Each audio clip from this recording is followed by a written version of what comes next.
अऊज़ु बिल्लाहि मिनश्शैतानिर्रजीम बिस्मिल्लाहिर्रहमानिर्रहीम इन्नल्लाह ला यग़फ़िरु अन युश्रक बिही व यग़फ़िरु मा दून ज़ालिका लिमन यशा। बेशक अल्लाह इस बात को नहीं बख्शता कि उसके साथ किसी को शरीक ठहराया जाए, और उससे कमतर हर गुनाह जिसके लिए चाहता है बख्श देता है। यानी अल्लाह रब्बुल इज़्ज़त शिर्क को तो कभी भी माफ़ नहीं फरमाएंगे। इससे मुराद ये है कि अगर कोई शिर्क की हालत में मर गया तो, यानी इस दुनिया में अगर कोई मुशरिक है और वो शिर्क से तौबा कर लेता है तो दुनिया में तो माफ़ी है, और इस्लाम कबूल कर लेता है तो अल्लाह ताला उसको कबूल कर लेंगे। लेकिन कोई अगर हालत शिर्क ही में मर गया तो कल उसको माफ़ नहीं किया जाएगा।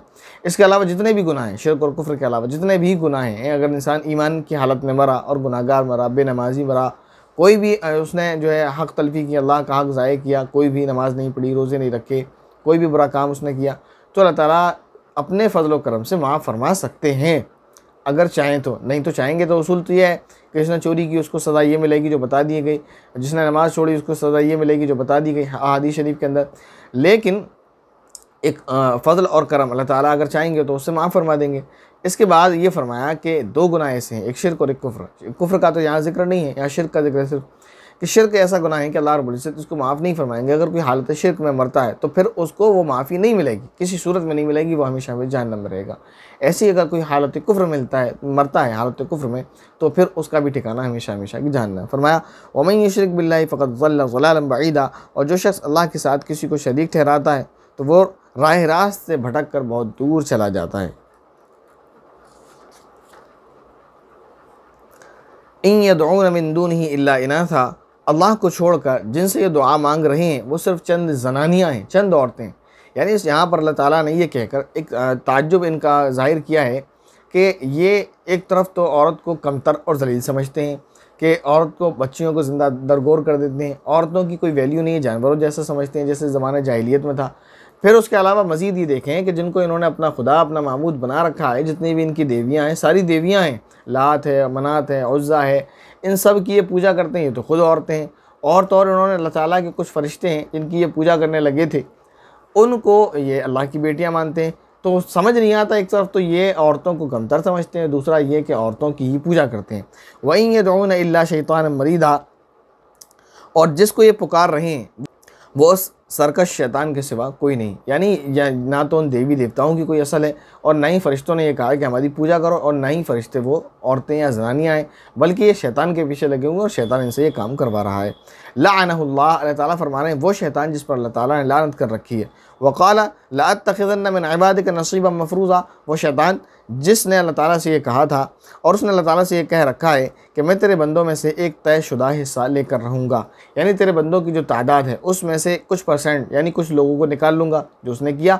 बहुत सारे बंदे ऐसे हैं जो अल्लाह ताला को यकसर जो है भूले हुए हैं, और उन्होंने कुफ्र और शिर्क में अपनी ज़िंदगी गुजारी हुई है और उसी में बसर कर रहे हैं और उसी में मर रहे हैं।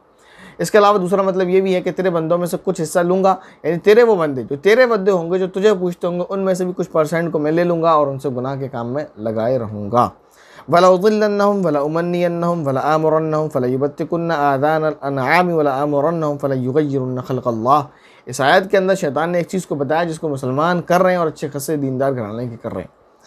शैतान कहता है और मैं उन्हें राह रास्त से भटका कर रहूँगा और उन्हें खूब आरजुएँ दिलाऊँगा, और उन्हें हुक्म दूँगा कि तो वो चौपायों के कान चीर डालेंगे, यानी जानवरों के कान चीर डालेंगे। अरब में ज़माने जाहिलियत में होता था कि वो लोग बुतों के नाम पर जानवरों को छोड़ दिया करते थे। जैसे आज भी आप देखेंगे जानवर रास्ते में भटकते हुए आपको मिल जाएंगे, लेकिन वो ये करते थे कि उनके कान चीर देते थे ताकि ये इस बात की अलामत हो जाए किसी न किसी बुत के नाम पर छोड़ा हुआ है।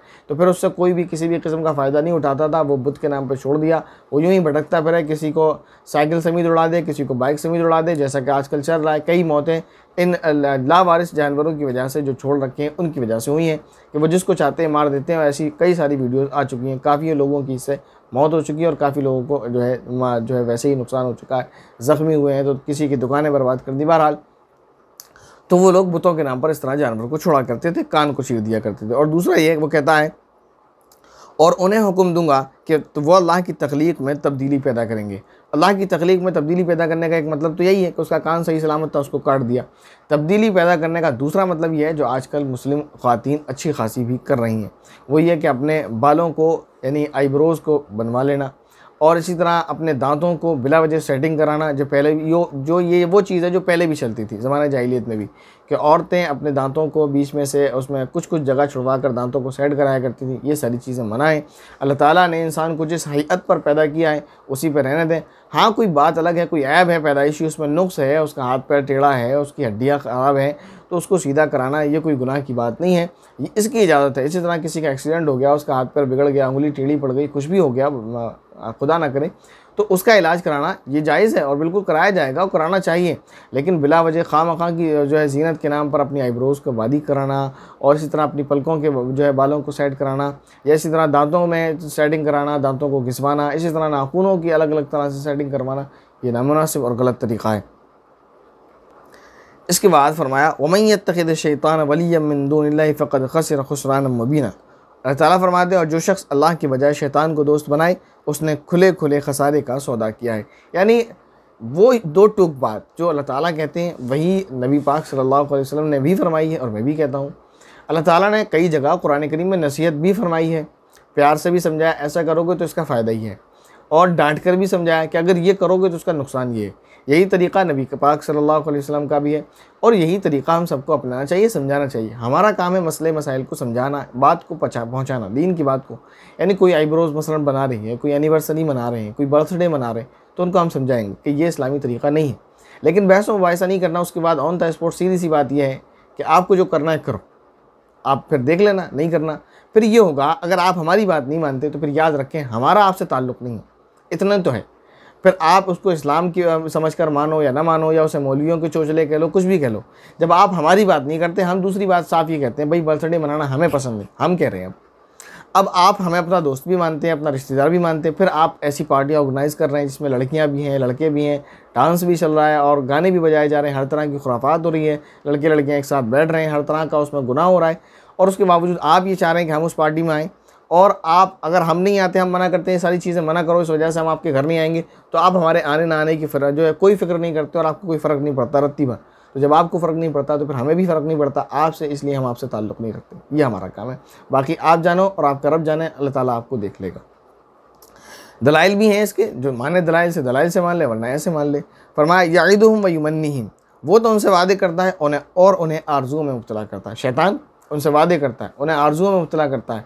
शैतान ने वादे क्या कर रखे हैं जो गैर मुस्लिमों से, जो पीछे गुजरा, यहूदियों से उसने वादे कर रखे हैं झूठे झूठे, कि यहूदी ये कहते हैं कि हम जहन्नम में जाएंगे नहीं, चंद दिन जाएंगे, या उसने सबको आरज़ू में मुब्तला कर दिया। ऐसे ही मुसलमानों को भी अल्लाह तो बहुत रहीम है, चले जाएंगे जन्नत में यार, अल्लाह ताला पहुँचा देगा, कभी कभी नमाज पढ़ लिया करो यार, अरे अल्लाह ताला बख्श देगा, नहीं पढ़ पा रहे हैं, काम चल रहा है भाई। उन्हें समझाते हैं भाई काम कितना ज़रूरी है, पकड़ होगी, अल्लाह ताला नाराज़ होंगे, सज़ा होगी, अरे अल्लाह ताला माफ़ कर देंगे, देख लेंगे।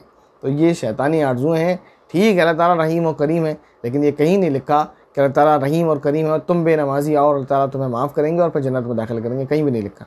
ये तो बस ये लिखा है कि अल्लाह ताला अपने फजल और करम से जिसको चाहे, ये अल्लाह ताला की इख्तियारी बात है। ये नहीं है कि आप गुनाह कर रहे हैं और आपको अल्लाह ताला माफ़ कर देंगे, ये तो अल्लाह ताला का इख्तियार है। अल्लाह ताला अगर चाहे तो, मैं ये कह रहा हूँ, वैसे तो अल्लाह ताला ने एक उसूल बना लिया कि किसी भी काफिर और मुशरिक को जन्नत में नहीं डाला जाएगा, लेकिन अगर अल्लाह चाहे तो कोई रोक भी नहीं सकता, तो अल्लाह ताला का इख्तियारी मामला है। अगर किसी गुनाहगार मुसलमान को अल्लाह ताला बगैर हिसाब किताब के जन्नत में पहुँचा दें, अगर किसी नेक मुसलमान को भी अल्लाह ताला बगैर हिसाब किताब के जहन्नम को पहुँचा दें, ये तो अल्लाह ताला का इख्तियारी मामला है। और ये अल्लाह का फजल व करम है कि किसी गुनाहगार को बख्श दें। तो ये सोचना और ये शैतानी आरज़ू है जो शैतान आपको दिला रहा है, उसमें रहना कि अल्लाह ताला माफ़ फरमा देंगे, बड़ा धोखा है। वमा यईदुहुम शैतानु इल्ला गुरूरा, अल्लाह ताला खुद फरमा रहे हैं। और अल्लाह ताला ने फरमाया कि शैतान जिन आरज़ुओं में उनको मुब्तला करता है उसकी हकीकत क्या है, जबकि हकीकत यह है कि शैतान उनसे जो भी वादे करता है वो धोखे के सिवा कुछ भी नहीं। शैतान उनको जो भी आरज़ुएं दिलाता है, जो भी तमन्नाएं दिलाता है, वो धोखे के सिवा कुछ भी नहीं है।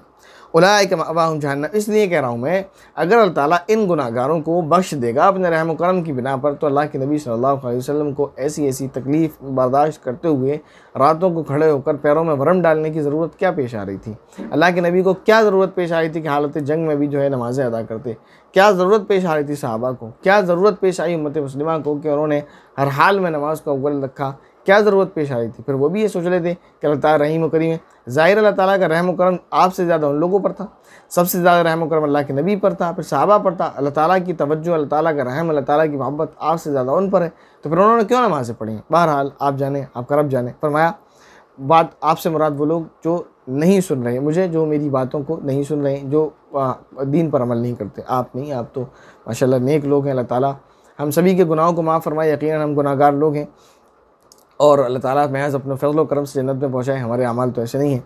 बहरहाल अल्लाह ताला फरमाते हैं उलाइका मअवाहुम जहन्नम, इन सब का ठिकाना क्या है? इन सब का ठिकाना जहन्नम है।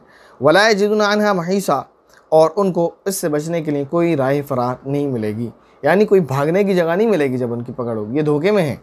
फरमाया वल्लज़ीना आमनू व अमिलुस्सालिहाति सनदखिलुहुम जन्नातिन तजरी मिन तहतिहा अल-अनहारु खालिदीन फ़ीहा अबदा, और जो लोग ईमान लाए और उन्होंने नेक अमल किए हैं, हम उनको ऐसे बागात में दाखिल करेंगे जिनके नीरे नहरें बहती होंगी और वो उसमें हमेशा हमेशा रहेंगे। वअदल्लाहि हक़्क़ा, ये अल्लाह का सच्चा वादा है। वमन अस्दक़ु मिनल्लाहि क़ीला, और अल्लाह से ज़्यादा बात का सच्चा कौन हो सकता है। लैसा बिअमानिय्यिकुम वला अमानिय्यि अहलिल किताब, न तुम्हारी तमन्नाएँ तुम्हें जन्नत में ले जाने के लिए काफ़ी हैं और न अहले किताब की आरज़ुएँ। ना तो मुसलमान ही अपनी महज आरज़ुओं से जन्नत में जा सकते हैं, ना ही मुसलमानों के अलावा चाहे वो अहले किताब हो या गैर अहले किताब हो का डायरेक्ट जो कुफ्र और शिर्क में मुब्तला हैं वो लोग हों, कोई भी हो, अपनी आरज़ुओं की बिना पर, अपने तमन्नाओं की बिना पर जन्नत में नहीं जा सकते। फरमाया मन यअमल सूअन युज्ज़ा बिह, जो शख्स भी बुरे अमल करेगा वो उसकी सज़ा पाएगा। वला यजिद लहू मिन दुनिल्लाहि वलिय्यन वला नसीरा, और अल्लाह के सिवा उसे अपना कोई यार व मददगार नसीब नहीं होगा। वमन यअमल मिनस्सालिहाति मिन ज़करिन औ उन्सा वहुव मुमिनुन फउलाइका यदखुलूनल जन्नत वला युज़लमून नक़ीरा, और जो शख्स नेक काम करेगा चाहे वो मर्द हो या औरत, अल्लाह ताला के नज़दीक बहैसियत इस एतबार से कोई फ़र्क नहीं है, चाहे मर्द हो या औरत। ऐसा हो सकता है कि औरत बेदीनी की वजह से, मर्द बेदीनी की वजह से जहन्नम में जाएँ और औरत अपनी दीनदारी की वजह से जन्नत में जाए, बिल्कुल मुमकिन है। यहाँ औरत और मर्द में कोई बरतरी, कोई फजीलत नहीं है। कोई भी औरत अपने नेक अमाल की बिना पर कितने ही मर्दों से आगे निकल सकती है और निकल चुकी हैं। तो ये कोई जो है वो उसूल नहीं है कि और मर्द है तो उसका दर्जा जो है इस माना कर भी बड़ा है कि वो जन्नत में जाएगा तो ऊँचे दर्जे पर होगा, या औरत है तो वो जहन्नम में जाएगी या फिर जन्नत में जाएगी भी तो नीचे दर्जे पर होगी। ऐसा कुछ नहीं है। ऐसी हज़ारों हज़ार लाखों औरतें होंगी, करोड़ों औरतें होंगी जो तमाम मर्दों से अफजल दर्जे पर होंगी। तो यहाँ बुनियाद क्या? नेक अमाल। नेक अमाल के बुनियाद पर इंसान को अपनी अपनी जन्नत में उसका हिस्सा मिलेगा।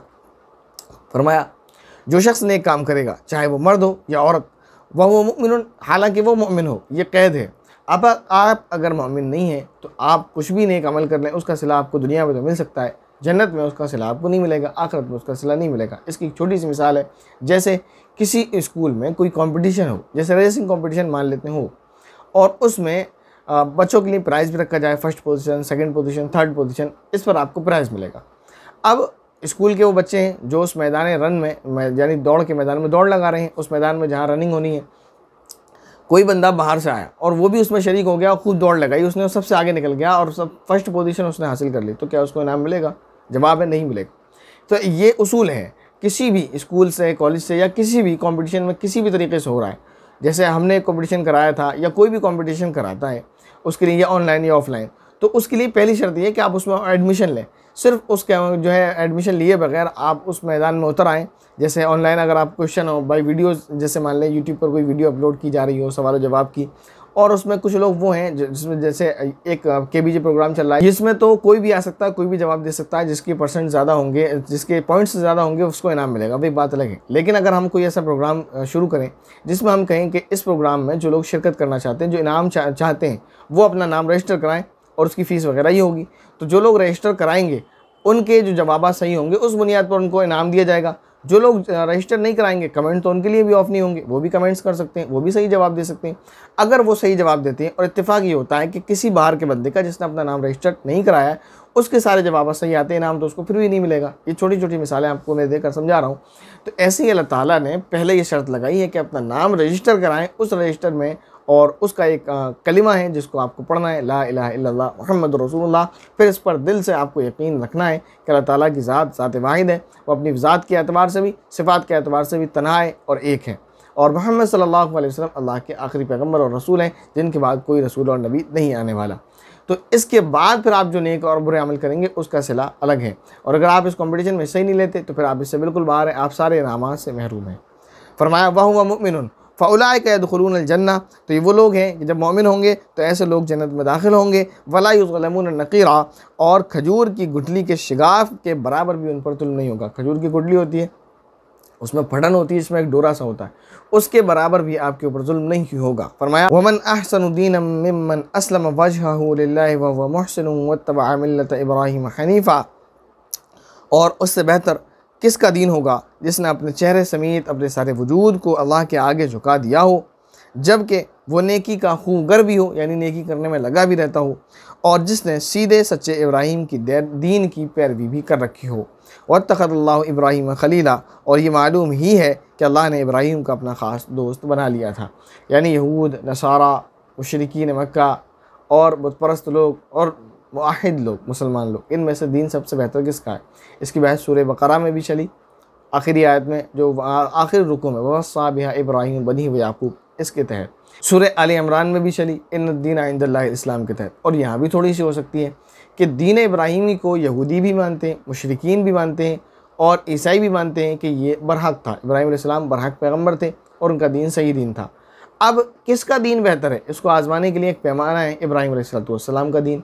तो ये देखें कौन इब्राहीम अलैहिस्सलाम की दीन की पैरवी कर रहा है और कौन खिलाफ वर्जी कर रहा है। मुशरिकीन और बुत परस्त, तो इब्राहीम अलैहिस्सलाम का मुशरिकीन और बुत परस्त का मदद तो इसलिए सही नहीं हो सकता कि इब्राहीम अलैहिस्सलाम बुत परस्त नहीं थे, बुत परस्त निकल गए, मुशरिकीन निकल गए, और यहूद भी इसलिए निकल गए, नसरानी भी इसलिए निकल गए कि इनके यहाँ वो अकायद हैं जो हज़रत इब्राहीम अलैहिस्सलाम के नहीं थे, जिनकी बहस सूरह बकरा में चली गई।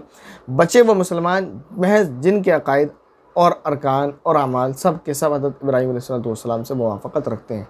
तो इस वजह से सही दीन किसका हुआ? मुसलमानों का दीन।